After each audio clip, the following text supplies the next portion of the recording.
Plastic এবং cosmetic surgeon. তো আজকে আমি একটা লাইভ সেশন করতে এসেছি। যে বিষয়টা নিয়ে লাইভ সেশন করব, কালকে আমি দেখছিলাম একটা কমেন্ট করেছিলেন আমাদের এক বন্ধু। তো সেই কমেন্টটার বিষয়ে আমি আজকে লাইভ সেশন করব। এটা সার্কামসিশন রিলেটেড একটা কমেন্ট। তো এই ভাই যেটা লিখেছেন আমি আপনাদেরকে লিখে শোনাচ্ছি, তাহলে আপনারা বুঝতে পারবেন। তো এই ভাই লিখেছেন সম্ভবত অনুজ রয়, নিউজে অনুজ রয় ওনার নাম।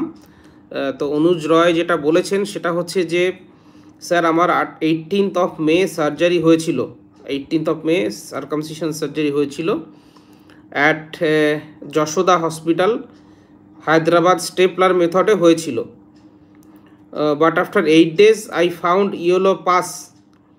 তো উনি হায়দ্রাবাদের স্টেপলার মেথডে সার্কামসিশন করেছিলেন, 8 দিন পরে উনি পেলেন ইয়েলো পাস ইন 2-3 স্পট, 2-3টে জায়গাতে ইয়েলো পাস ছিল, ওনার পুঁজ ছিল। অ্যান্ড ফিল্ড মাইল্ড পেইন এবং কিছুটা ব্যথা ছিল। According to the doctor it is normal, can you please advise. উনি যে ডাক্তারবাবুকে দিয়ে করিয়েছিলেন উনি বলেছিলেন যে এটা নর্মাল। তো আমি কিছু বক্তব্য বা কিছু বলবো কি না। সেকেন্ড উনি লিখেছেন হাইপার সেন্সিটিভিটিটা রয়ে গেছে, হাইপার সেন্সিটিভিটি এখনও রয়েছে।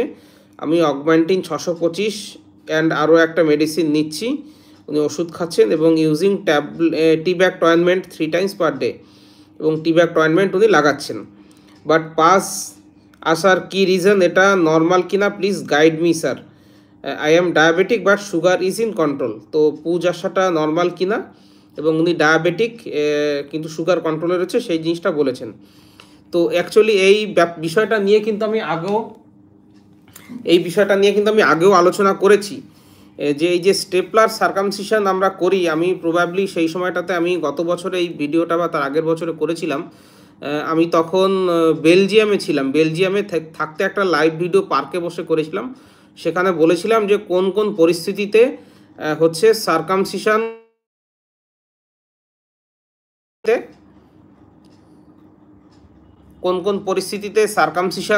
স্টেপলার সার্কামসিশনটা করা যায় না। তো আশা করি বন্ধুরা শুনতে পাচ্ছেন, একটা কল ঢুকেছিল। যদি আপনারা শুনতে না পান আমাকে একটু কাইন্ডলি জানাবেন, সেক্ষেত্রে আমি তাহলে হচ্ছে একবার দেখবো আর কি যে আপনারা শুনতে পাচ্ছেন কি না। একটু কমেন্ট করে কাইন্ডলি জানাবেন যে আপনারা শুনতে পাচ্ছেন কি না।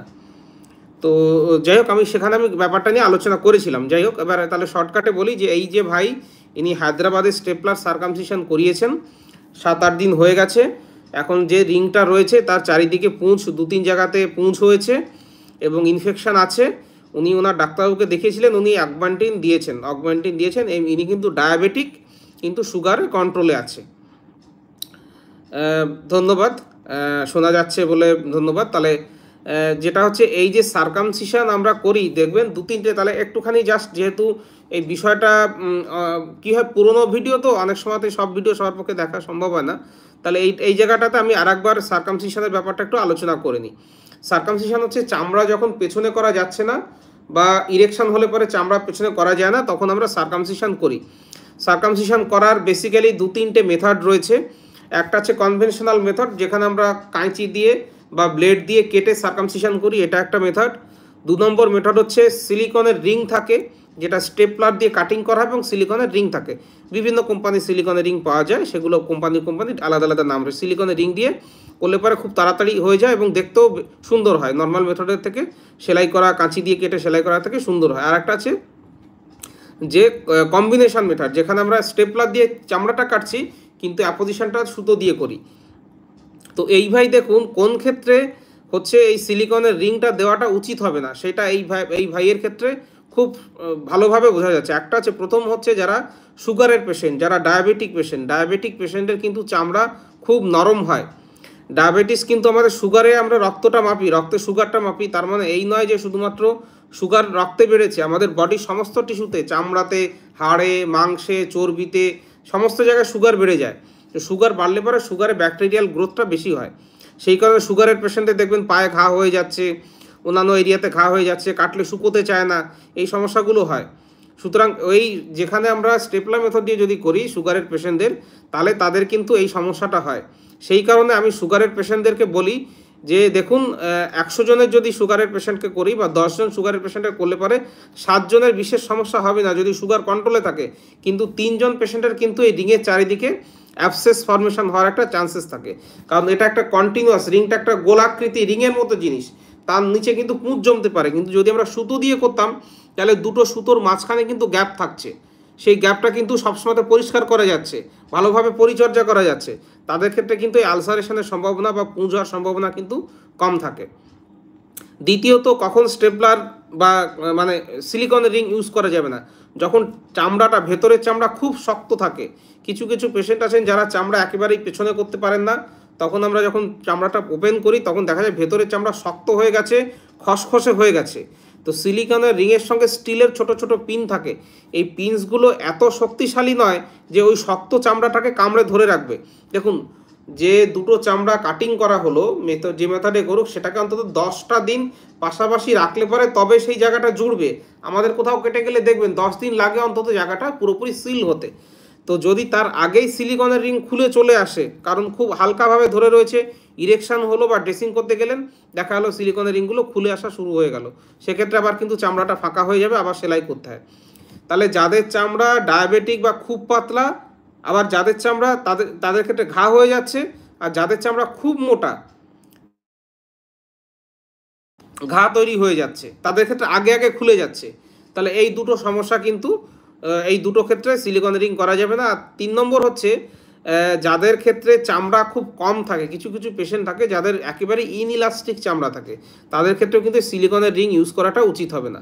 তো এই যে ভাই যেটা করেছেন, দেখুন ওনার সার্জারি তো হয়ে গেছে, সুতরাং এখন ওটা নিয়ে চিন্তা করে লাভ নেই।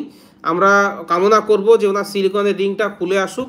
আমার ধারণা সিলিকনের রিং খুলে আসার পরে ওনার সিলিকনের রিং যেখানে যেখানে পুঁজ হচ্ছিল সেই জায়গায় একটা আলসার মতো তৈরি হবে। সেই আলসারটা নিয়ে ভয় পাওয়ার কিছু নেই, সুগার যদি কন্ট্রোলের মধ্যে থাকে এবং যদি উনি রেগুলার ড্রেসিং করেন, আগামী 4 থেকে 6 সপ্তাহের মধ্যে আস্তে আস্তে কিন্তু জিনিসটা ঠিক হয়ে যাবে। তাহলে আমরা এই ভাইয়ের ব্যাপারটা নিয়েই তাহলে কনক্লুশন করি।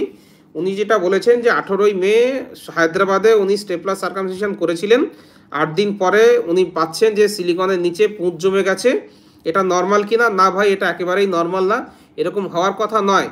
কিন্তু আমি যদি ব্যাপারটা হতাম, আমি আপনাকে প্রথমেই বুঝিয়ে বলতাম যে আপনি সুগারের পেশেন্ট, আমরা স্টেপলার দিয়ে আপনার চামড়া কাটবো, কিন্তু আমি সিলিকনের রিংটা ইউজ করব না, তার বদলে আমি কসমেটিক স্টিচ ইউজ করব।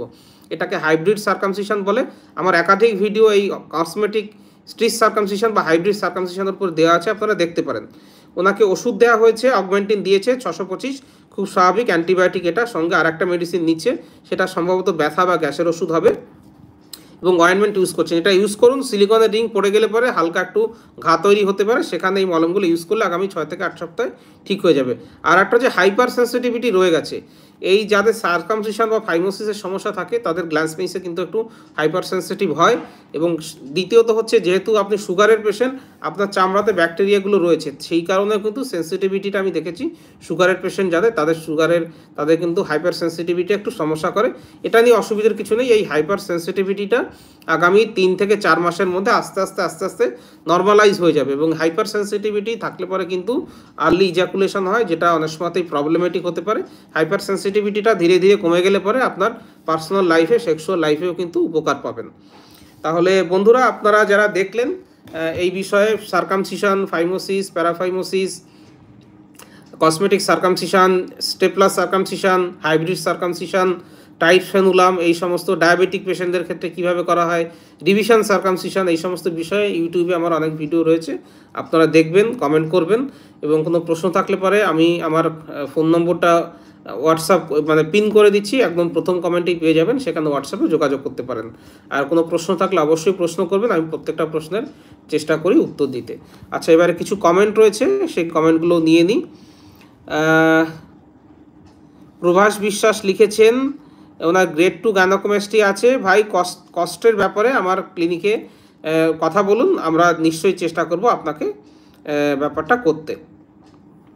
আচ্ছা, হোমিওপ্যাথিতে আর 19-এ কমবে কিনা এই ব্যাপারটা আমি বলতে পারবো না, কারণ এক বিষয়ে একটা সিস্টেমের ডাক্তার হয়ে অন্য সিস্টেমের কথা বলাটা সেটা ঠিক না। আমি যে জিনিসটা জানি না হোমিওপ্যাথি ওষুধের ব্যাপারে, আমার কিন্তু একেবারেই কোনো আইডিয়া নেই, এবং এই ব্যাপারে কমেন্ট করাটাও অনৈতিক এবং অন্যায়। মানে আইনের চোখেও কিন্তু বৈধ না। হোমিওপ্যাথিক ডাক্তাররা অ্যালোপ্যাথিক ডাক্তারদের সম্বন্ধে বা অ্যালোপ্যাথিক ডাক্তাররা ইউনানি ডাক্তারের সম্পর্কে বা অন্য কোনো ক্রসপ্যাথি করতেও পারে না, কমেন্টও করতে পারে না। এটা ভারতীয় আইন অনুযায়ী এটা করা যায় না, সুতরাং আমি এই কমেন্টটা করতে পারছি না। তো আপনারা হোয়াটসঅ্যাপে যোগাযোগ করলে পরে বা কমেন্ট বক্সে এসে কমেন্ট করলে আমি চেষ্টা করব আপনাদেরকে সঠিক পরামর্শ দিতে। ভিডিওটা দেখার জন্য ধন্যবাদ। নমস্কার।